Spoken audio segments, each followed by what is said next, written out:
Isn't that spectacular? Spectacular is the word I have used. It's like, man, this is our country.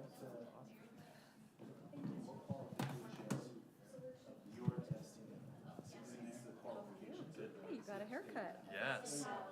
When my boys get those haircuts, I always like to do a little feel the buzz in the back. It's like a tennis ball. Something very. Something satisfying about Yeah, it. it is. But I won't do it to us. That would be too familiar. All righty. Get this open.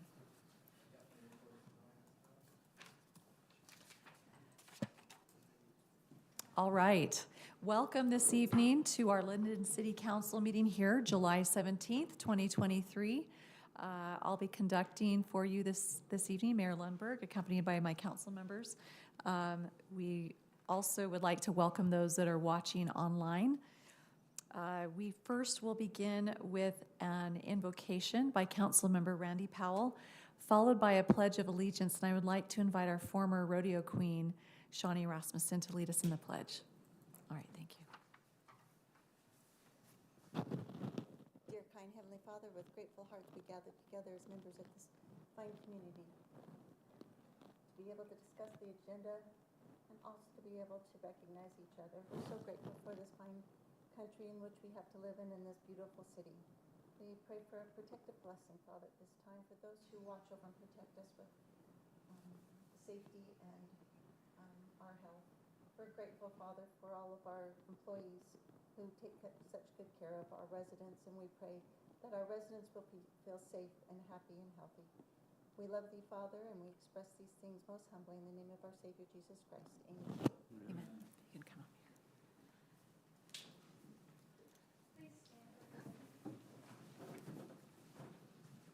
Allegiance to the flag of the United States of America and to the republic for which it stands, one nation under God, indivisible, with liberty and justice for all.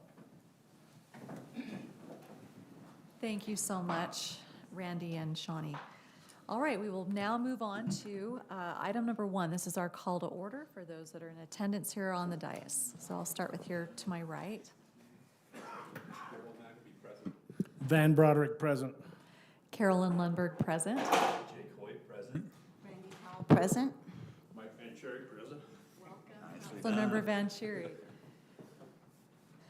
All right, and then item number 2, we're really excited tonight. We have a special employee recognition award. So I am not going to give away. We'll let our staff go ahead and recognize her. I'm going to speak into the mic here so everybody can hear this online. McKendra, could you come up first? We've got 2 employees that were nominated here for our quarterly employee recognition award, and I wanted to read a message that came in about McKendra. It says, McKendra was dropped into a difficult situation when she was hired, as it was right before youth basketball season was to start and not much organization had been done by the previous coordinator that she replaced. McKendra organized and ran our youth basketball league, and her exceptional organizational skills and quick response to issues that arose during the league were instrumental in its success. She has keen attention to detail and excellent communication skills, ensuring that all participants have a positive and enjoyable experience. In addition to her exceptional work in organizing and running the Fall Youth Basketball League, McKendra has moved immediately to organizing and getting ready for our largest youth sport, soccer, which has over 1,000 youth involved. And this came in a little while ago.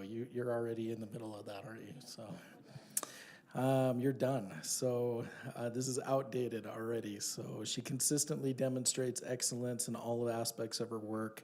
She has excellent communication skills that have enabled her to build strong relationships with families, volunteer coaches, seasonal employees, and other staff at the city, resulting in effective teamwork and high morale. Overall, McKendra's exceptional organizational skills, quick response to issues, and dedication to providing a positive experience for her customers and colleagues make her a highly deserving recipient of the Employee of the Quarter Award. She's a valuable member of our team, and I am confident that she will continue to make significant contributions to Lindon City. So just a really awesome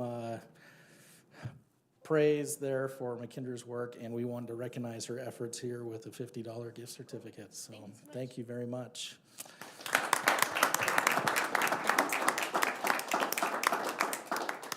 And McKindra's at our Parks and Rec department, if nobody caught that. So next we have Alicia Adams. Alicia's our administrative assistant over at the police department, and we received this nice recognition for her. Alicia has been an amazing addition to the police department. She regularly goes above and beyond her assigned duties to make sure things get taken care of. Alicia cares about her job and the police department as a whole. She is the backbone of our department and ensures that things run smoothly. Alicia does countless thankless jobs every day and deserves to be recognized for all of her hard work. And Chief Brower also had excellent things to say as we were looking at all these nominations, and appreciate your work. And also wanted to recognize you with that. And I know Alicia and several of the others at the police department, they are scrambling this week to put on our employee summer party that's coming up this Friday. So thank you for all your efforts. So congratulations.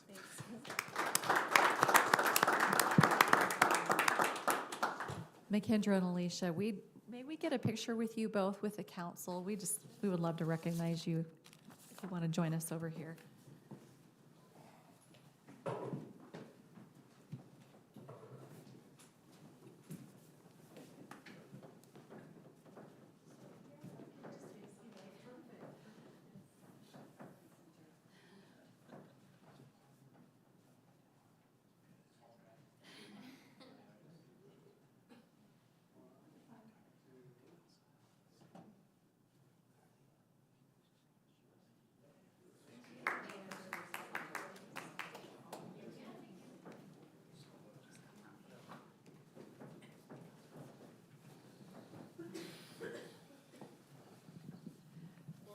Amazing words. Thank you for going above and beyond, and again, all the countless things you do that we don't even see on a daily basis. And I appreciate Adam for having this employee recognition program as well, so that we can show our thanks to you all.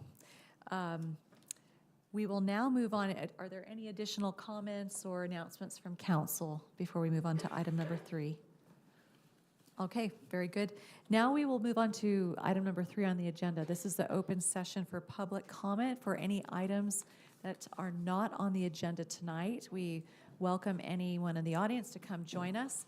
Come forward and sit at the table there, Deanne, and go ahead and state your official name for the minutes. And my name is Deanne Terry. My husband Dean and I moved into Lindon in 1975. We first bought a home over on the east side of the highway, and then in 1978, we bought 2 properties on Lakeview Road. We own lot number 4 and lot number 5 of Creative Estates. And we came here because we wanted to raise our children in a little bit of country. We have 5 children and 24 grandchildren. My background is I was a controller for Western Utility Contractors on Geneva Road in Pleasant Grove, Westcon, and I was also the controller for West Rock, the concrete company in Pleasant Grove, and I was a real estate agent for 30 years, so I understand business, and I also understand real estate. About 10 years ago, Cook's Greenhouse purchased a piece of property behind our home. It's a 3-acre parcel and it was landlocked. At the time they purchased this property, they were aware that it was landlocked, and the listing agreement showed that they needed to obtain access to this property through permission by one of the adjoining property owners. They failed to do this, and they tried to force their way through a road between the properties of Percy Johnson and Kelly. I'm having a senior moment. Anyway, they tried to force their way through an existing roadway that was private property owned by Jack Reese. And they started hauling pieces of greenhouses back to this 3-acre parcel on that road. They were given a no trespassing order, and they commenced to file a lawsuit against these people. Now, the notice for the lawsuit was actually sent to a non-existent address. Their attorney at the time was Chris Dexter. Chris noticed on the court proceedings that in 2 days that there was a court proceeding on the docket for Crooks versus these property owners for access on this road, and he called and he notified these people of that, and they showed up in court. And the judge immediately threw that out and said, you have no access on this road. This is a private road. You bought property that was landlocked. The listing agreement clearly shows that it was landlocked, and they had hired the top real estate attorney in Utah County to try and obtain access to this property. They lost that lawsuit. They continued to try to access that, and the judge ended up fining them 10 times what the fine was for going across that property illegally, and the owners of that property ended up putting a chain across that lane to prevent them from going back there. A couple of years later, we got a lawsuit filed against us.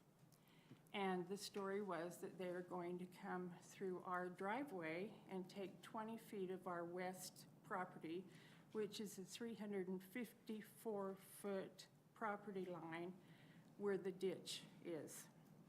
And we couldn't understand this. I mean, I'm a real estate agent, and they said that they had a right-of-way through this property and that we would have to tear down our garage, which was built illegally, and they hired the top real estate attorney in Salt Lake County to sue us for a right-of-way through our property. Of course, and I had been in a terrible automobile accident, and Chris Dexter was my attorney. I hired Chris to defend us on this, and of course, once again, Cooks lost in this action to try and gain access to this 3-acre parcel of property behind our property. So we have about 230 feet of back property line on this 3-acre parcel that is still landlocked. This spring, in the meantime, they had gone around to all of the property owners and asked them if they could get access to this parcel because they wanted to get in and obtain the greenhouse pieces that were back there. And finally, we're able to talk one of our neighbors into selling their home to them. And it's lot number 2 on Creative Estates, and they obtained access to that, and one of the Cook brothers is living in that home. Immediately, they started hauling old, rusty junk back onto that property. Now, this is a 3-acre parcel that is zoned R120. I had a meeting with Phil Brown, who you all know, and I asked Phil, what is the farm allowance within an R120 zone? He said there is nothing in the city code, in the county code, in the state code with regard to farming. It is allowed, but there is nothing with regard to storage of farm equipment. We do allow it, you know, as they have the property across the street from us, which has been very nice to watch them as they planted that piece of property and farmed that piece of property. Cooks are not farmers, they are commercial growers. They had a lot of old junk on properties in Orem City, and Orem City has been cracking down on all of the people in Orem to get rid of their junk. Since they bought the home, which was formerly owned by Matt and Joni Judd, they originally hauled in 46 loads of old farm rusty junk. And I am talking old rusty junk. Manure spreaders, spring tooths, old farm tractors, and I'm talking about gnarly, rusty farm equipment that hasn't been used. I mean, manure spreaders that probably haven't been used for 50 years, will never be used. Old PVC pipe that is cracked, sitting on trailers with flat tires. And it starts at the lane, which they were prevented from accessing, and it goes from there, and it lines my property boundary line all the way up the line. And most of it is within about 20 inches of my fence line. Now, among all of this, they hauled in 11 shipping containers. On the east side of their property line, they cut back the ditch bank to where it was almost vertical. I worked for a utility contractor. My father was an excavating contractor, and I understand the terminology over all of this. I tell people I was raised on the seat of a D8 cat. I understand the terminology of moving that dirt and what happens when you cut back dirt into a vertical line. And they were going to build, they were using these shipping containers as a retaining wall, and there were 9 of them there. There were 2 more that were within 2 feet of our property line, and I immediately contacted the city and talked with Mike in the zoning, and then a filing was made against them, and they were given a notice. There were also wrecked vehicles. There were old chemical sprayers. There are several tractors, one of which could be put in a museum. I mean, you know Cook's is not going to fertilize with manure. The brother that bought that owns the home personally bought this huge conveyor, and it has 3 huge attachments. I call it the orange bumblebee transformer, and it is right up against my fence line. It is a huge, I can't remember the brand of it, but it's a huge conveyor. Conveyors are used to cut hundreds and thousands of acres of corn and wheat and harvest them that way. And this is something he himself owns, and he collects this kind of equipment. Well, after receiving notice that he could not have the shipping containers, they did go in and they removed 8 of those conveyors, and then they put one of them in the backyard, the shipping containers. And they put one of them in the backyard of the brother that owns the home. And then they removed the other 8. There are still 2 shipping containers right next to my fence line to the west of where the other containers are. Now, I know there's an ordinance right now that is trying to be put forth to create an ordinance for shipping containers, and I think that is a good idea. Now, I've also been told on this lot, because it is a landlocked piece of property, that there are no setback requirements, but if this shipping container thing goes through, that there will be a 10-foot setback requirement.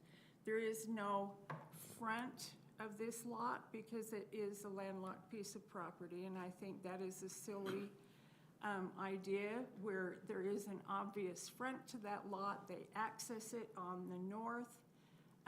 It is parallel to Lakeview Road on the north, and if there are setback requirements on other lots, I think that it should be given a northern front on that property. So if they ever do have shipping containers there, that it should have a 25-foot setback requirement. But as of right now, there are no setback requirements on a landlocked or a flag lot, which I think should be changed. I have talked with Mike many times. There have been actions filed, and I have also talked to our good mayor, Carolyn Lundberg. I have still not heard of what is going to happen. Now, on the last Planning Commission meeting, I came to the meeting when the shipping container ordinance was introduced. And I talked to Mike ahead of the meeting, and I said, Mike, what is going to happen with all of the junk that has been hauled in behind that property, because I can't tell you how this has affected me personally. I moved into Lindon and have had a wonderful view, and all of a sudden, all I do, I look out at junk and this huge conveyor in my backyard. I even went to and I do need to tell you that after several years that Tony Cook did come to, after Tony was called to be a bishop in a Lindon ward, he did come to us and he did pay us back all of our attorney fees, which was wonderful of him to do. And we were asked not to notify his father that he had done so. He said that he had felt guilty about doing that after receiving his call as the bishop. And I really applauded him for that, and I felt like I had a good relationship with Tony. And when he started hauling all this junk in, I asked him to meet me personally. I had a meeting with him. He told me that he would do whatever he wanted to do on that property, and no one was going to stop him. And then he notified me that I was running a business in my home and that I was also had people living in my garage, which is totally erroneous, and that he was thinking about moving more combines onto that property. Before the meeting, and I'm sorry I'm going on so long, but this is so important to our neighborhood. Before the meeting of the Planning Commission last time, I talked to Mike and I said, Mike, what is happening? Nothing has moved. Not one piece of that junk has been moved. Not one piece of that junk has been used on that property. It is not being used. It is not usable. And I said, Mike, what is happening? And he said, Deanne, he said, we have told Tony that if that equipment can be used on that property in the farming operation, it can stay. And I said, Mike, that combine is not a piece of equipment that can be used on that parcel of ground. And he said, Deanne, Tony Cook told me that they have an attachment that they are going to use with that combine and that they are going to harvest potatoes on that ground. If any of you know about harvesting potatoes, in the first place, cooks are not going to grow potatoes. And a combine will never be used to harvest potatoes. And I looked at Mike and I said, Mike, what did you just say? And he said, Tony Cook told me that they have an attachment and they are going to harvest potatoes with the combine. And I got the giggles and I started to laugh and I said, do you know how potatoes are harvested? They're grown under the ground. They're harvested with an auger. How are they going to use a combine to harvest potatoes? And he said, Deanne, Tony told me they have an attachment and they are going to harvest potatoes with that combine and that combine will stay. And I just kind of, and then the meeting started and I kind of just shook my head and walked away. Deanne, Yes. for the sake of time, thank you for sharing I just what's need going to on. know, Yes, Carolyn, yeah. what is going to happen? It has been months. Yes, and What is things the go slowly, status? yes. My understanding, and Mr. Cowie here probably is also aware, I did speak with our code enforcement and planning department, and I believe our city attorney is researching right now the issue of the combine, and there should be an answer to that forthcoming. But they have since moved in probably 6 more loads. They have Yeah. moved in loads after dark. I was gonna say, as far as the combine goes, Mayor, I have looked in that, and the state makes it very clear that farm implementations and husbandry vehicles is what they call them, are not regulated. And we cannot, if there is some purpose that they can put that to for an agricultural use, and again, maybe it's just Agricultural dragging use. an attachment around. In R120, It's a agricultural uses are permitted uses in R120. Is there anything in relation to where it's used and where it's stored? No. Is there anything, As long because as it is, that's an agricultural use that's on that property, and it's not just a storage use. If there's an agricultural use, which Tony Cook is representing there is an agricultural use. Does he have to show that it is put to use at some point? I know with the state water Yes. rights, you have to prove you're using a water right. You can't just park on it. That's right, but those are completely different things, because How the about state owns rusty the water, equipment, but rusty equipment that, it doesn't, it is not usable in any way and is junk, that needs to be cleaned up. okay, when will absolutely. that be determined? I believe that we have sent him notices and he has made significant progress. He has made no progress. He has moved off 8 of those Containers, units, those were containers. usable. That's it. And so, and it's our policy as a city that if people are making progress, now I have not spoken with Jacob, our code enforcement officer, I don't know what he's done. So I since think I but went and our walked the policy- property, yeah. Yeah, if they're making progress, we work with them. So before here's the challenge, then what the neighbors are asserting when I went out there personally is some things were removed, but new things were brought thereafter. So it's not It's just, ongoing. it's So we'll ongoing. have to look at Containers that. were removed and other things were brought in that have never been moved 1 inch and will never be moved or never be used. And the combine is extremely large and parked right behind her, and she's, I mean, can we, There's nothing we can do about that, Mayor. about where it's The stored or combine. anything? We have Okay. no regulations and I Even though understand there's no that. use for it on that property. Again, that's a factual issue that Tony disputes. I guess we'll hire our own legal counsel. And I'm happy to talk to an attorney if you'd like to and show him what I've found and he can show me if I'm missing something, I'm happy to talk. But there are other items that can be addressed Okay. that you've listed, and I think Well, we the, would appreciate it yeah. if something is addressed, because nothing else has been removed other than those 8 shipping containers, and those weren't even within our vision. It's the rest is the rusty junk, and it is not usable. yeah, a lot of So sorry for your inoperable troubles, things. Deanne. Yeah. Pardon? So sorry for your troubles. Thank you And for letting us know. I would be happy to provide all of you with the list of all of it and invite all of you to come down and I will give you the grand tour because it is absolutely ridiculous. Thank you. Thank you.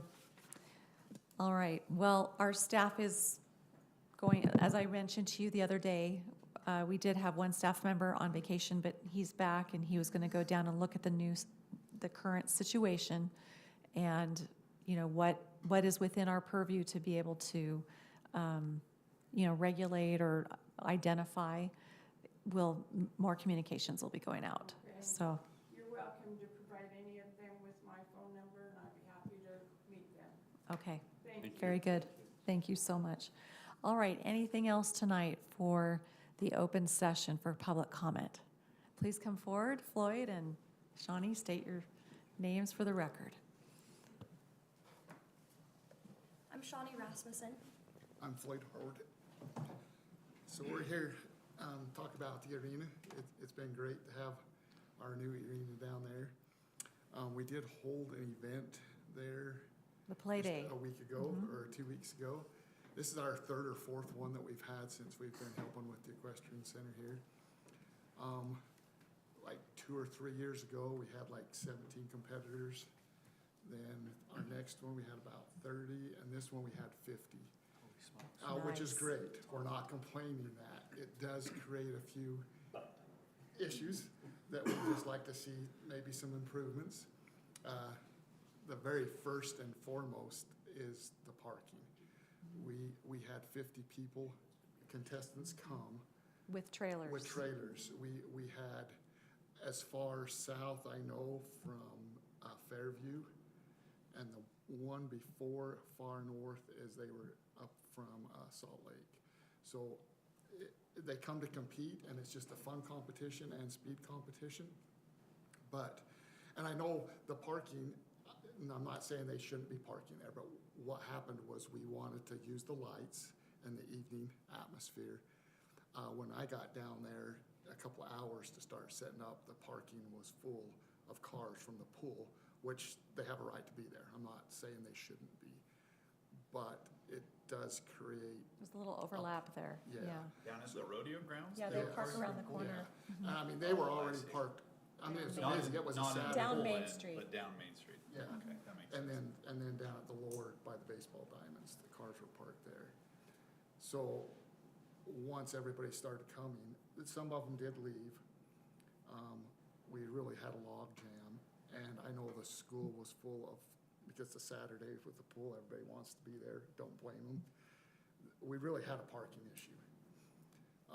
Seeing if there's any way, we don't want to get rid of baseball by any means.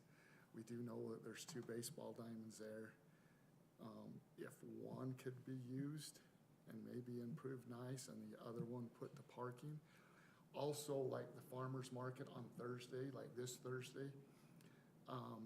Yes, drove our by opening the day was arena. tremendous, yeah, but not and enough there's parking for cars that parked either. there, so I know 2 trailers did pull in there. Once you pull in there, if cars are parked there, you cannot get a trailer turned around. It's just impossible. So if there was larger parking down there, it would also help with the farmer's market or even the other baseball diamond when they have events or games. It could be used for several. So just a thought, okay? And then our other thing that we'd like to see, if at all improved, is maybe some restrooms put on that and with drinking fountains. We know there's a restroom down into the park.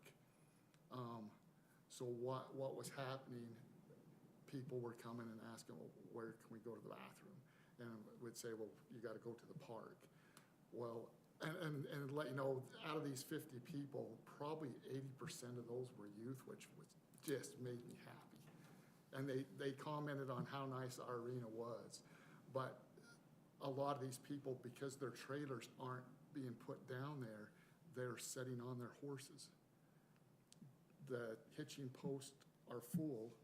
If they have to go to the bathroom, they, holding their horses, walking clear down there, it was just a little bit of a problem. If we had something there, even for our Thursday night, arena night for Lindon days, it would be nice just to have a restroom functioning there and not the That porta building at potties. one point had a restroom facility, Yes. right, Heath? Yeah. Yeah, And it it's does just have a un- restroom facility. It's just not It's- functional at Yeah, this it's point. pretty rough. There could be a big update in that restroom. I think we could make it functional, but it'd be a commitment of money. It's pretty rough. But all the utilities are stubbed there, wouldn't be too much. Water and plumbing, there'll have to be some new holes, new fixtures, paint, some concrete to lift the floor. How bad is that building? Is it, Well, it's not too bad really for what we got out of it. Might not be fair to ask you, Heath, but just off the top of your head, can you give us an estimate or an idea of what that might cost to refurbish that, to get it where we need to?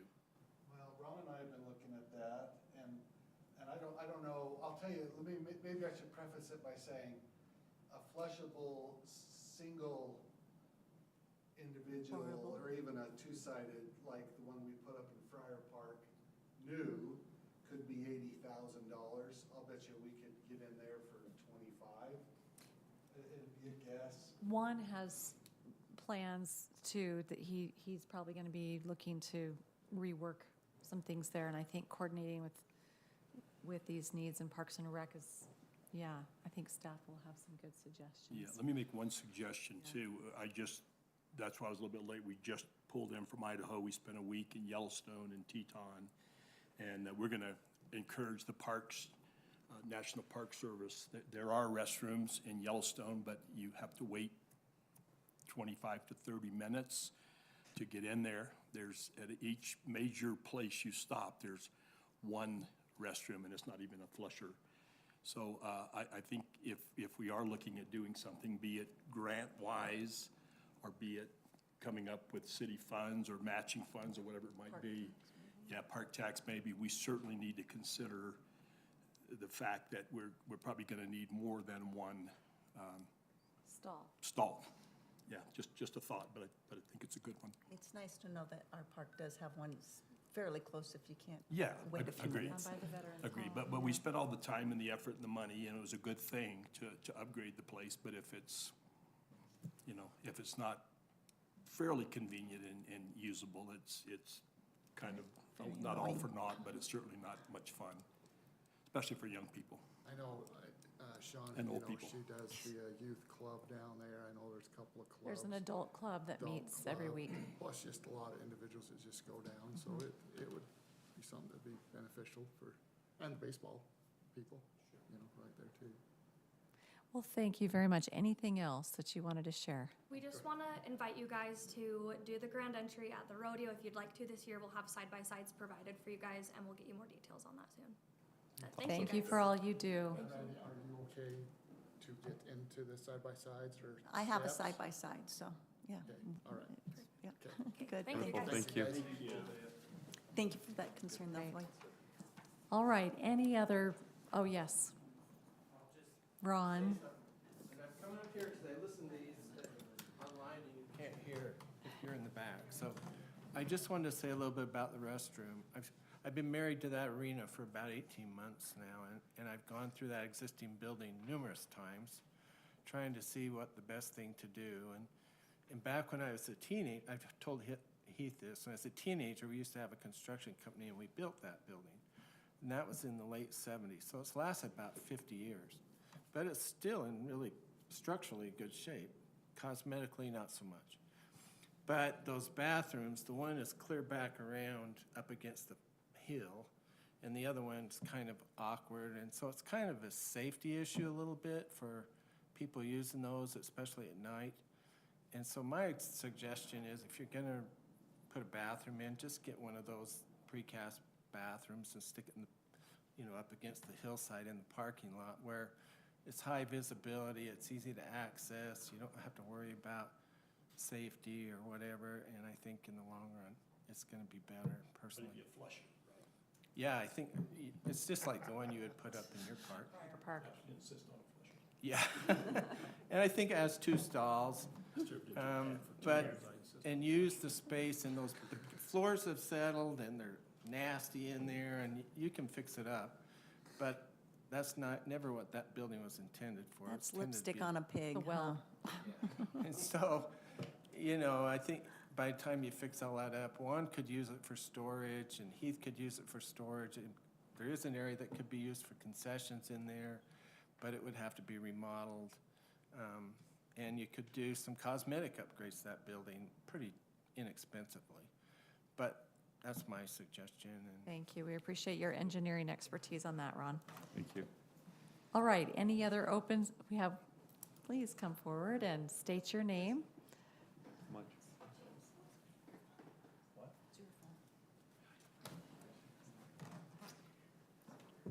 My name's Eileen Miller. I'm the Government Affairs Coordinator for the Utah Valley Home Builders Association. And I just am here interested in number 8 that's on your agenda tonight. As you know, we are very active in what goes on at the state because it affects the building code. So we kind of track and monitor those things. Plus, elections are coming up, and I run a PAC through, because we're a nonprofit organization. We just finished the Parade of Homes. Many people don't know that the proceeds from that go to scholarships for college.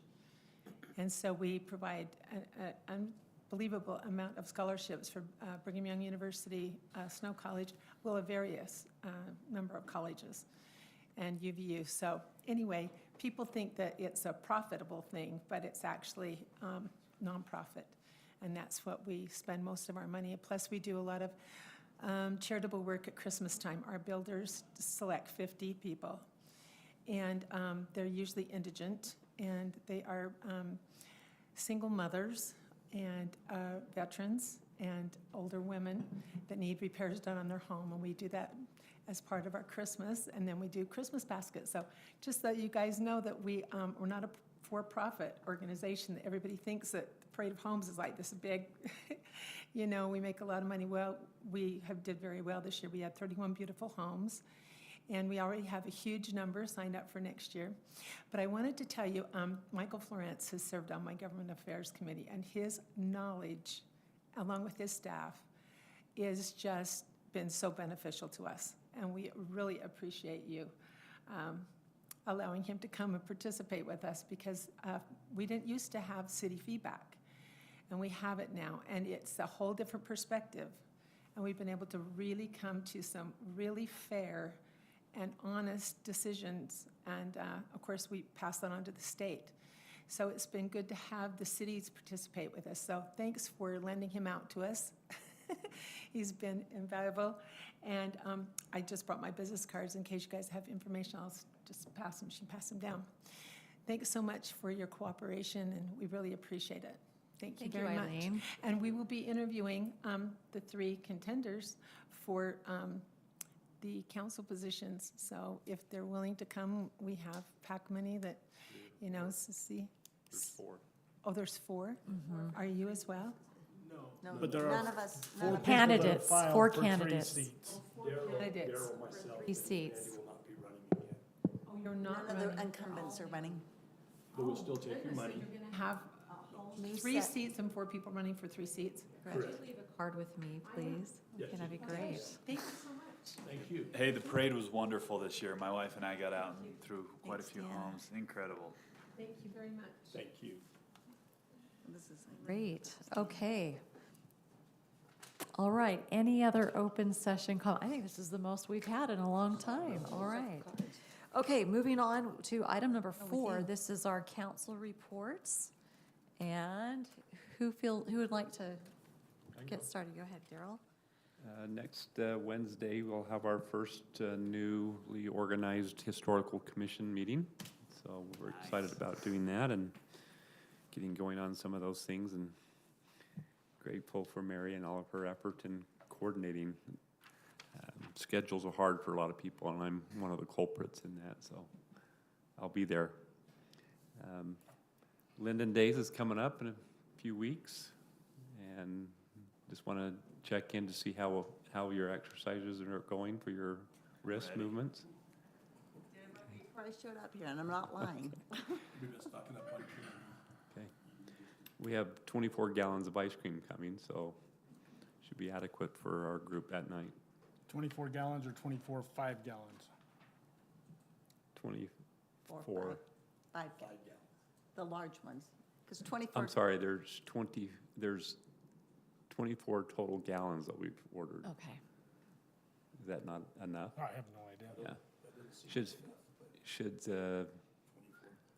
I'm sorry, it's 8. In buckets, right? Your members from last year, or 2 years back, 3 years back. We calculated it should be plenty for about 400 to 450 people, so. People go through twice and 3 times. If there's not, we're blaming you. Put a stamp on them one time. There you go. There you go. So what do you need from us that week, Heath, Daryl? I'm sure there'll be an email that'll go out that'll kind of coordinate what things you need from us, What we're wearing. what we're wearing. What you're wearing is not my choice. I usually put those. Oh, perfect. However, That. you'll be receiving an email this week regarding where we need you and what will be going on. Okay. Daryl, where are we on the logo, Centennial logo? We're making some tweaks, and we'll have something for everybody to look at in the next day or 2. What do you have us in on the parade? That's what I needed to ask you all today. Yeah, and what time is that parade? The We doing the Friday evening or? Friday Night. Something like that. 7 or 7:30? So I have a question for you all on the parade. We had talked about 7:30, but I think we moved it back to 7. 7 p.m. First, I have 2 questions. Everyone, are your shirts still good from the last batch? Okay. The parade is still Friday evening. And then for riding in the parade, would you like to have some years we've had each council member in like a classic car with their spouse or a family if they like.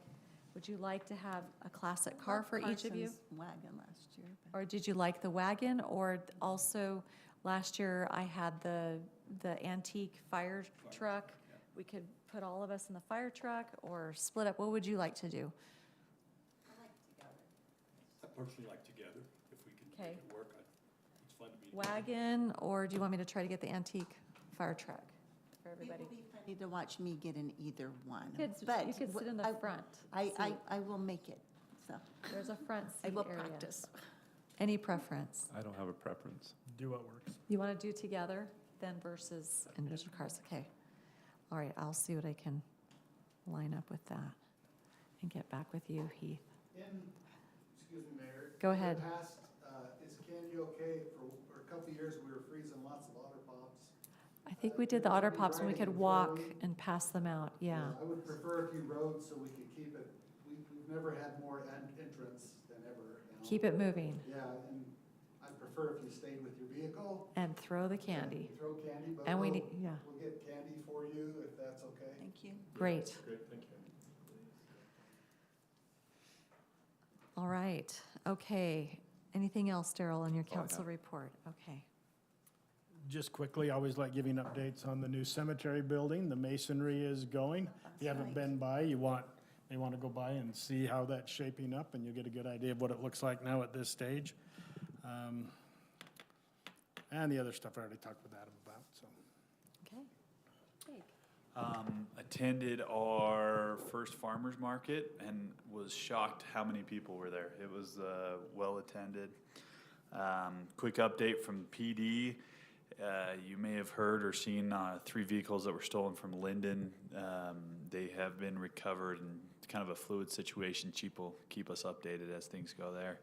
I'm going to forward you an email from a citizen talking about Officer Farley going above and beyond. I'll forward that to each of you. As always, our PD they're just the best. I always appreciate them and all that they do. Heath and I touched bases today. I know he's very busy. We always say that hot weather brings people to the pool, so I can't imagine that it's not. Have you sold out any times, Heath, or? Yeah, we've been Maxed out. Maxed out at 2, 3 o'clock, a couple of days each week. Most weekends, yeah. Yeah. How's our snow cone shack doing? Busy, Yeah. a line every day, so. Splashtacular slide? Nice, yeah. It seems like it's always busy. We went last week and lines are long and lots of people there. Are we still stocking enough food? Are we running out of things again, like we did last year? Yeah, I would say there's a huge demand, and we're just trying as best as we can to keep up. So, What's your number one seller? I would say pretzels and churros in the past, but people like snow cones, people like pizza, nachos, the simple stuff. Uh-huh. Yeah. We had talked about you and I had talked one time about possibility of maybe getting some extra equipment. I know space was a challenge. And has anything been? Space and electricity in some respects. We've bounced around several different ideas about moving it, expanding it. Well, because the food is there. We don't have the food, we can't sell it, but we will sell it if we have it. If you have it, sure. And even possible off-site, nearby refrigeration, freezers. Right. It's Well, no complaints. I think it's a great challenge to have. If the demand is greater than the supply, then, if we can work on the supply issue, that's great. But at least we've got plenty of people there wanting to be there, so, thank you. Okay, that's all I have. Gonna have to check out that slide this Friday. It's fun. How's our friends at Pleasant Grove doing? They're still operating, they're Yes, good. yes, they're there. There's no question about Yeah. that. Okay, Yeah, they're open, which is great. good, thank you. All right, thank you. Nothing major to report. Chamber of Commerce is, it's kind of a double-edged sword. There's a lot going on in terms of business and excellence,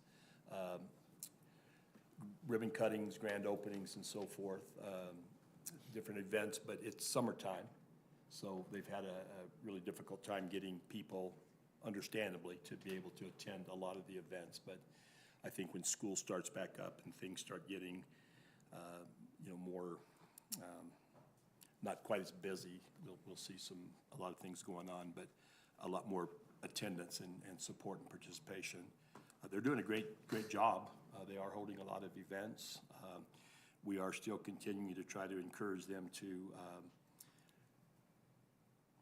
emphasize the Pleasant Grove Lindon Chamber of Commerce, the Lindon component a little bit more. Okay, a lot more, but they're certainly amenable to that, and some things are percolating that hopefully will help us out. So as far as everything else is concerned, it's just business as usual. It would be a repetition to repeat things I've already said in the past, so things are going well. Not much happening with DRC, Development Review Committee. We have a few things that we were going to meet on, but haven't panned out yet. We have a few other things we're going to meet on. So again, staff just continues to be on top of it all, and I get nothing but good reports and appreciation for the good work there. So that's all I have. Thank you. Thank you very much. Randy? Thank you, Mayor. Yeah, we had our first youth council meeting a week ago today for the brand-new youth council, and a great bunch of kids. We gave them lots of information about the upcoming election for their body. They participated with us in preparations for the 9/11 drill food drive that we're going to do on September 11th. And we had a lot of good times ruining staplers and doing things with making sure that the public will get to know about our food drive, wonderful food drive that we're going to have.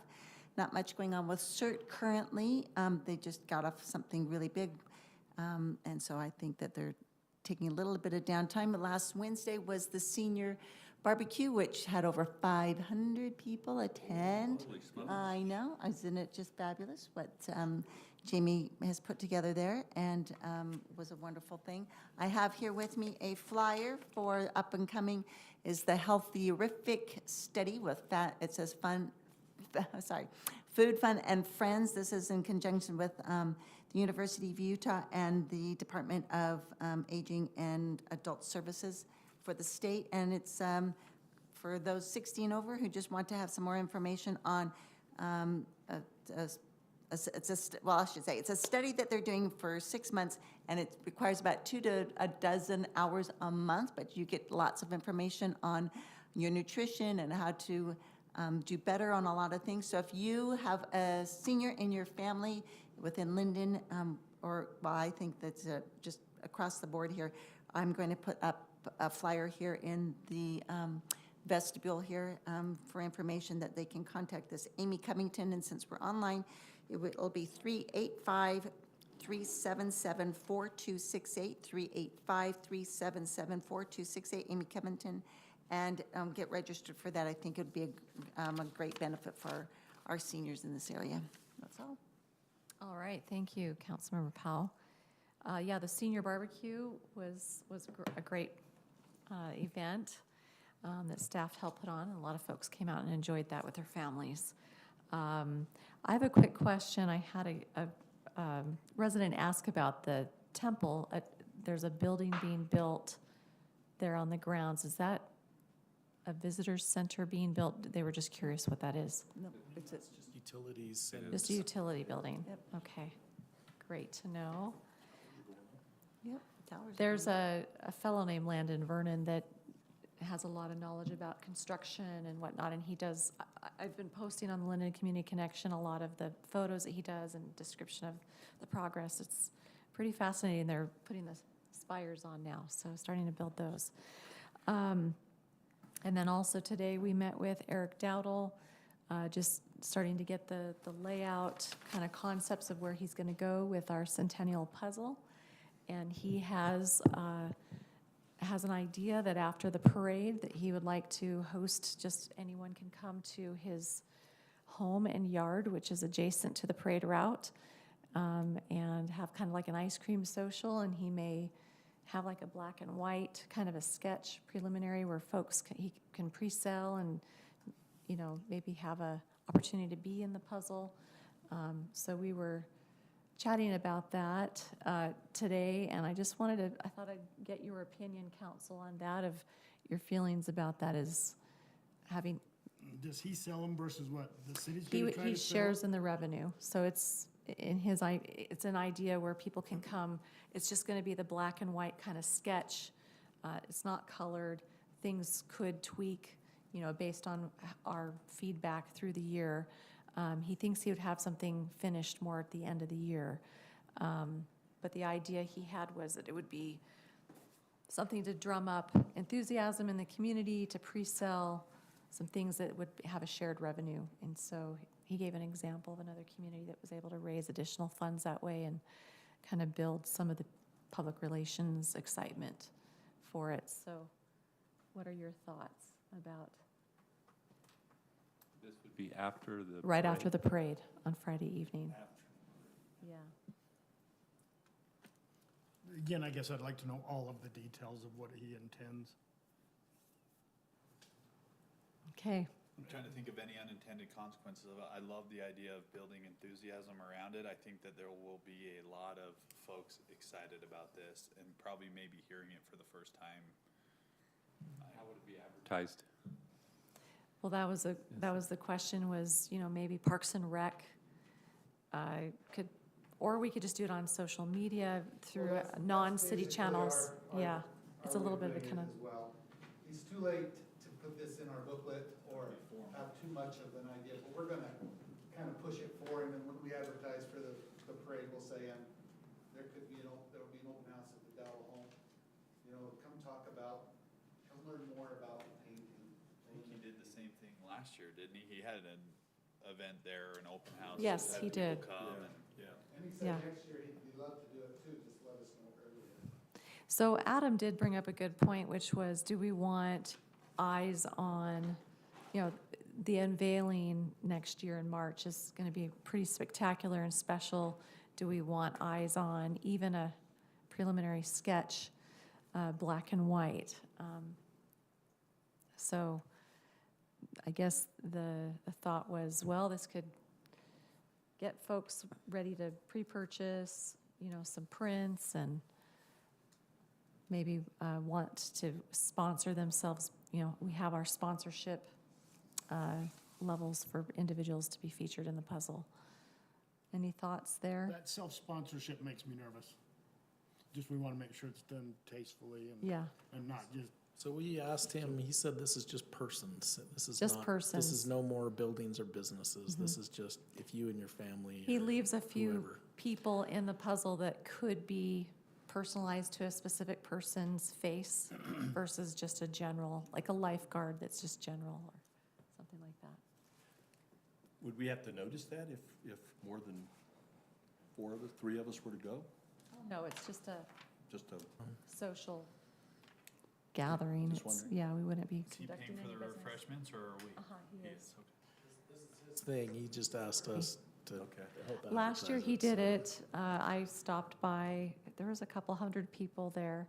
Of course, we all know the yard is spectacular because it was constructed by Randy and Dave Powell. It's beautiful grounds, and he opened it up and he had refreshments, and it was low key. Nothing. So, anyway, okay. Just wanted to kind of get your feedback if you thought that would be okay to. I think it's Give him the okay. It's green just a light. matter of, it can only accommodate so many people there. So if the whole parade route went, it would be very congested. But a few hundred people would probably come, I would think, and probably enjoy it. Okay, specifically about him showing a black and white puzzle and kind of getting some pre-sales lined up. What are your feelings there? Okay, I'm okay with that. Yep. Randy, how do you feel about it? I'm going to defer to my fellow council members. thank you. All right, well, very good. Let's move on. We now will have our administrator's report here for item number 5. Just 3 things really quick. Tomorrow's a busy day. Big D Construction is offered up. They're coordinating with some of our police officers and doing a free tacos with our public safety personnel at 11:30 to 1:30 at their business at 1788 West 200 North. And then for the mayor and Van, we have our engineering coordination meeting tomorrow at noon at Public Works. And then if any of those that can make it for you guys, I know Mike said you're tied up with another commitment. We have this tour of the Public Works, the Orem Wastewater Treatment Facility. So you can kind of see what some of our funds are going towards at that facility. And that is at 1:45 tomorrow. We've listed the address there for you. And then Friday night is our city pool party there, our employee summer pool party, so you're welcome to attend that. Just an FYI, I will be out of town the week of the 24th through the 28th, and then the mayor's got several weeks towards the end of August. So Jake, at our next meeting in September, you're the mayor pro tem, if you're Great. okay conducting that. And that's August 21st. And then we had talked with Ivory about some property that we're coordinating with them on, and asked if we could bump that a little bit further back until September 18th when the mayor's back in town, and Chris was fine with that. So we've got some time to still talk about that. And then I know you guys were hoping for a short meeting here, but I wanted to show you really fast. This is our draft of a video that the mayor and Heath and have worked on. Are you okay with us sharing this, Mayor? Go ahead, it's gonna be All out right. there eventually. Over the past 10 years, Lindon City has made great investments to the community, like new pavilions, trash cans, and pickleball. Ah, Shirley, you're killing me! Oh, can't you take the heat, Mayor? The Aquatic Center, playgrounds, And arts groups like our Garden Valley Pipe Band. and all of this was funded in part through the Lindon City Park Tax. The revenue comes from all shoppers doing business in Lindon City, and it's estimated that up to half of them aren't even Lindon residents. And the tax? Well, it's only 1 cent on every $10. The park tax is up for another 10-year renewal in November, and we'd love for you to learn more. Thank you, Lindon residents.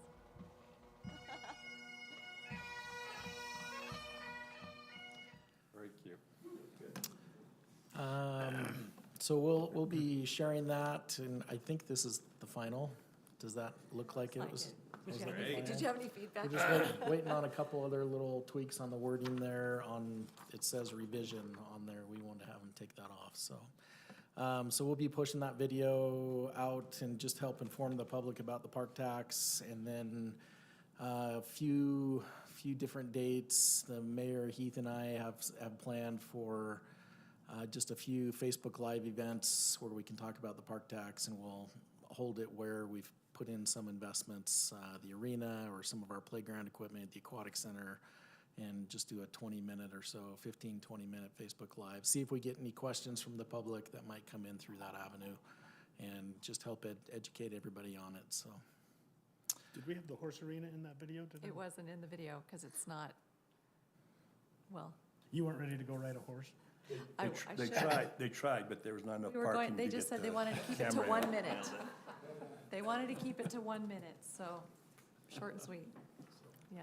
That's all I have, Mayor, thanks. Adam, just quickly, parenthetically, we were in Idaho and Wyoming and Montana, Big D construction. It was interesting to see as we went through the Teton Valley, there was Driggs and Teutonia and Teton, and then Rexburg. They've got quite a bit of stuff going on there, Big D. Lot of stuff being constructed there in that area, so they're making a pretty good footprint. Should be proud of Big D. They do a lot of stuff, so. Good stuff for the city, so. Okay. Awesome. All right. Anything else, Adam? That's all I have, thanks.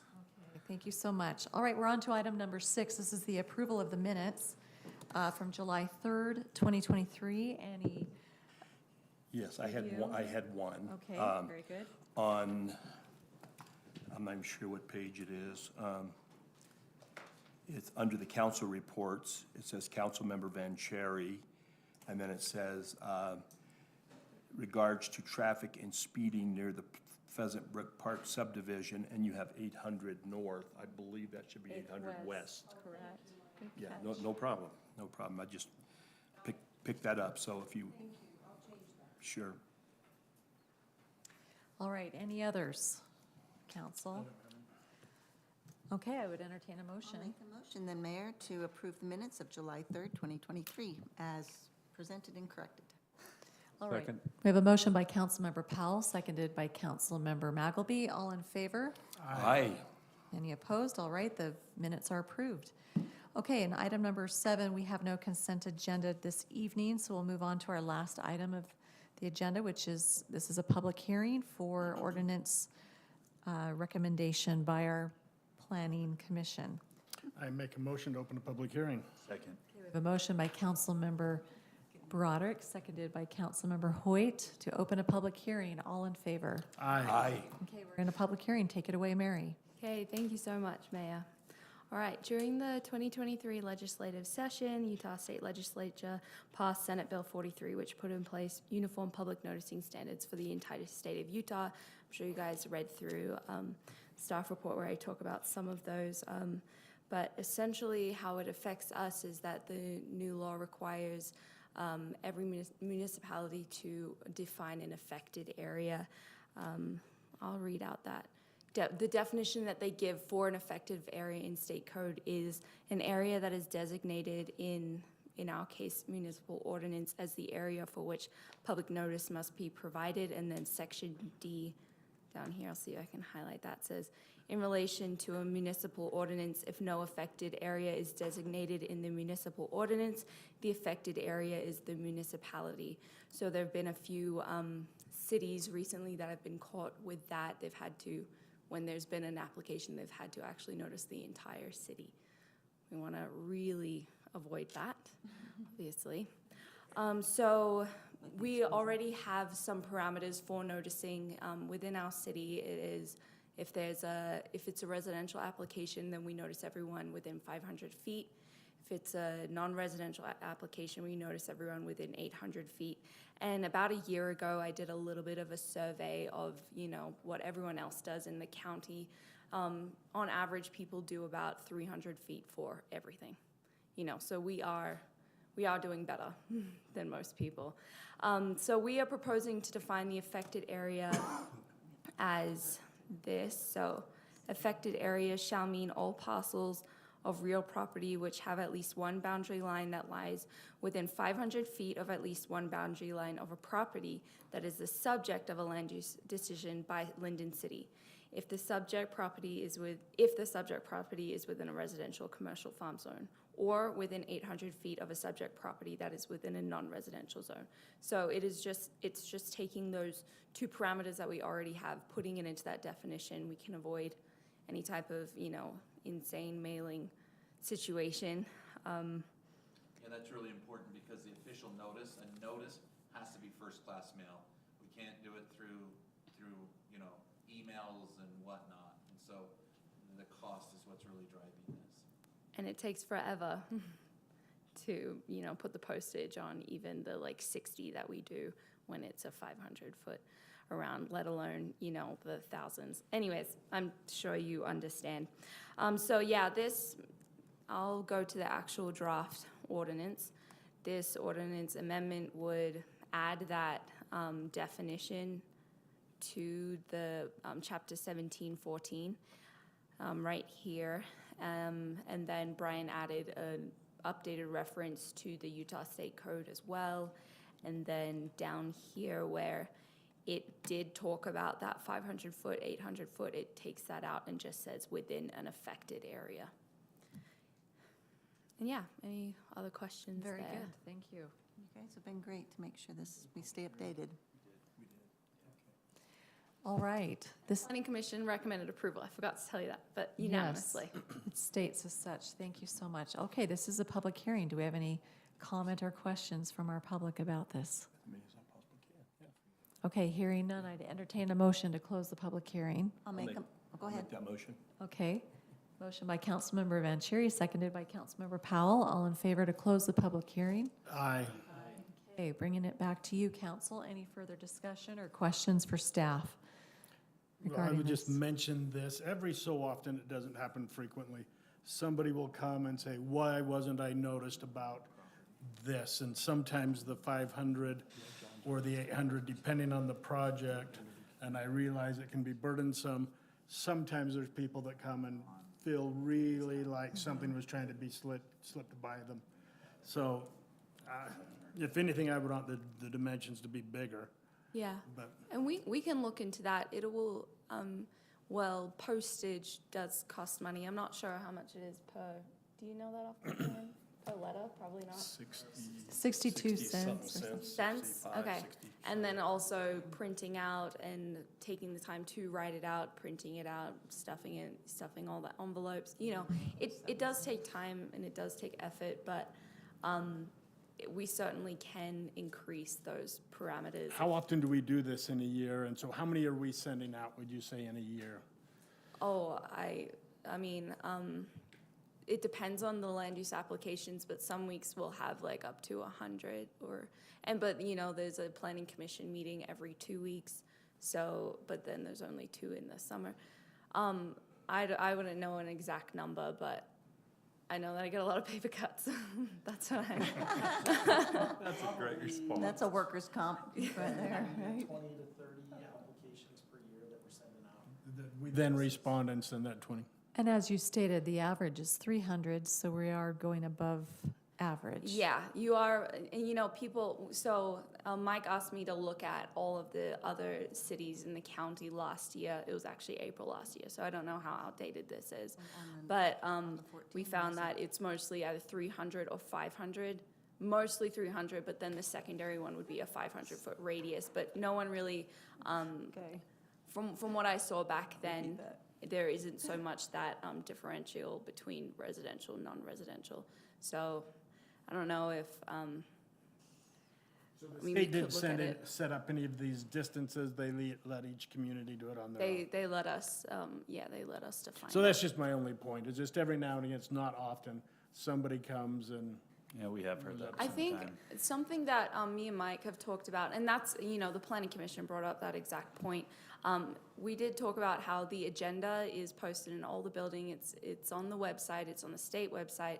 People just don't know where to go to find that. And, you know, maybe the meeting isn't on, or, you know, can be confusing. So me and Mike are going to do, I mean, the best thing we know to, you know, reach the public is probably the city newsletter, where we can, you know, put, you know, a link in there and say, hey, if you want to know what's going on in the city, check the Planning Commission tab, you know, for the agendas, and there'll be staff reports there, you know, or just call us. And that's, you know, open invitation. Anyone, call me and I will let you know what's happening. I've always felt like it's such a service for our citizens to realize that so much information is available to them just by going to the government page. It's true. And going through that, the fact that they can go through the staff reports is just huge. We never got that until, 10 years ago? Not even 10 years ago, probably. And a lot of municipalities are not No. as accessible as us. That's true. No, and that's what I love, how transparent and accessible we are as a community. And so in all my years of coming down here and trying to get some information, you know, back when where Brittany's office used to be the planning department, coming and, Wow. you know, trying to get my paper copy of what the agenda was. You just can do it all at home and get all the information. On and- your phone. Yep, right, on your phone, and come and be prepared for the meeting. And so Exactly. it answers a lot of questions. So anytime we can educate the public as to what is available right here, what we already do. And to Van's point, I do always wonder if we're capturing the people that really are affected by it. I'm grateful that we do go the larger number. But I also attribute that to the fact that for the most part, we have larger lots in the majority of our developed sections.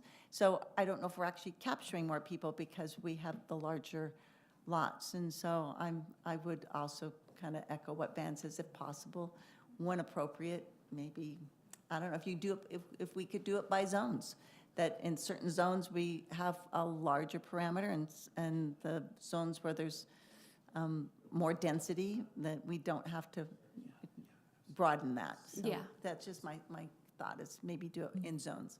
I have a question. Yeah. Kind of segueing off of that is, it seems like if my neighbor is doing an accessory apartment and that's noticed, hardly anyone cares. But if there's a zone change, that's when people really care. Yeah. Can we, in this noticing, maybe that's, if put this out to council, I don't know if this is legally allowed, for zone change, maybe it's a wider radius, that's, or versus just your kind of, what? I believe it's already stipulated that way, isn't it, Larry? So for zone changes, if it's residential, so it's that 500 feet, and then like. So it goes by the zone. Yeah, well, it's that 500 feet, and then non-residential, if you're changing a non-residential zone, then it's 800 feet, so it's still the same. It's the same. Mm-hmm. That's where my recollection is when people most want to be in the know and get involved and understand what's happening. If there's a zone change application, more Mhm. than kind of like I'm putting a shed in my backyard, you Yeah. know? Yeah, we don't notice for Yeah, things like okay. that, but, Just a unless thought. it's commercial, There but. is a provision, as I recall, in the ordinance that allows the planning director to send out notices further, and if they deem that it's appropriate, and so, does that ring a bell, Mary? No, but I can see if I can find it, sorry. This is- Maybe it was 10 years ago, so I better make So sure. this is the bare minimum, is what you're saying? Right, and we certainly have the ability to tweak this if the council wants to look at that, and maybe Mike and Mary and I can sit down and look at that, but the state code clearly allows us to set these parameters on different uses however we want to do it. We just have to set a minimum, and I think that's what we're doing tonight, but we certainly can tweak it and get that, the way the council would like it. So start here and then go. I think this is a good place to start, for sure. We have special notice requirements for group homes. It might be. All right, well, for this change for tonight on the ordinance, does that take care of? Yeah, I feel good about it. Okay, I'm ready to good. make a motion unless anyone has anything else. I move to approve ordinance amendment 2023-11-0 as presented. I'll second. We have a motion by Councilmember Hoyt, seconded by Councilmember McElvey. Any further discussion? All right, we'll take it to a vote. All in favor? Aye. Any opposed? Okay, it does pass. And, Motion to adjourn. okay. Okay, motion to adjourn made by Councilmember Broderick, seconded by Councilmember Powell. All in favor to adjourn? Aye. Okay, we are adjourned. Thank you, everybody. I don't know if we ever shared this with you, but this, we're about ready to do again. Just a comparison of fees. This is all the impact fees in comparison to the surrounding cities in Utah County. But you might wanna, we're getting ready to do it again. I know everybody's had to do some increases, so. Did you said you passed out some cards. Do you want any of those? I did, sure do. Let me have our community development director, Mike, look these over. Oh, he's the one that submitted them. Oh, okay. I just don't know if he'd ever shared them with your office.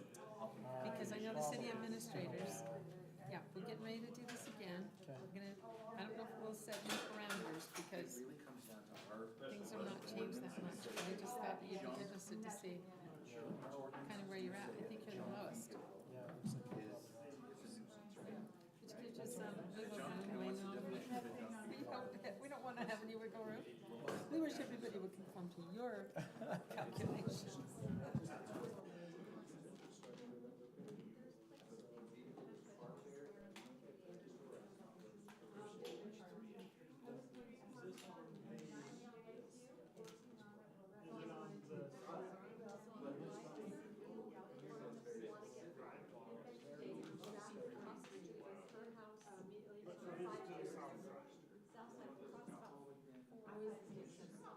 Pretty close matches up with hers.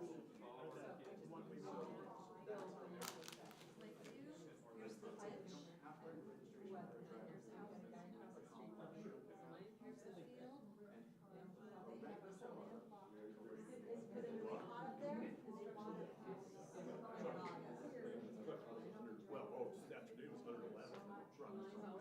So it was 102 in that area.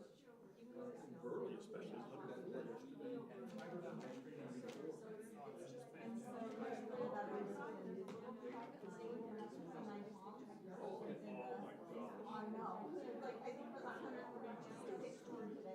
Yeah, we were in Palm Desert one time, it was 112. My mom's from Palm Springs. Living in two bills on the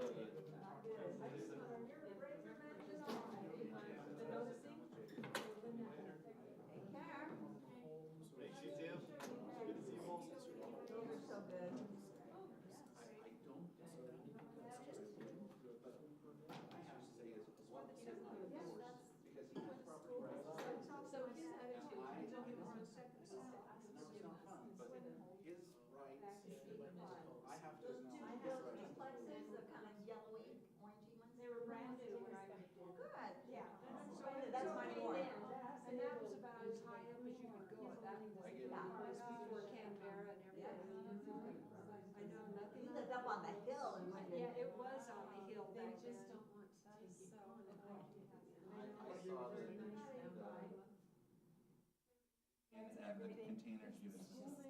Well, the school, well, the containers right here. Yes, that's what But it's my, yeah, but his side yard is my center street's right here. So these And houses. he can have those containers right now for 180 days. Because his yard is a disaster. He's got all of his. Isn't that interesting? So Ada, you like them? This is non-conforming use for residential. He grew up in that neighborhood.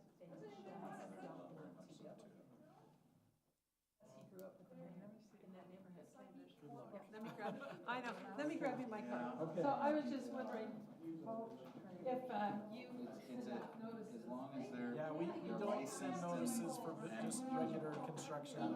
Create a zone change request for, to be commercial, is what I'm telling you. About a block away, there was a company that had drywall. Before they did zone changes in our town, and they had a drywall company run out of there.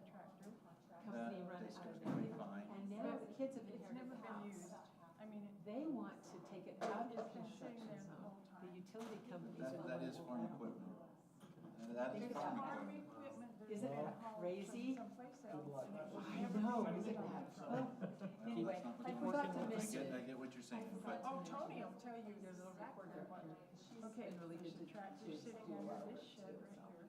and if it's, okay, that's the other thing you need to understand. If it's concealed behind a fence, we don't do anything. A wire fence? No, She's been a side obscuring a fence, respond to so, my but if it's emails, inside a shed, Everything. Oh, but I thought as you said it was You under the might be shed. interested. Thank you, I do appreciate that. Last week, you know what I did last week? Did do those. Where? Okay, good to know.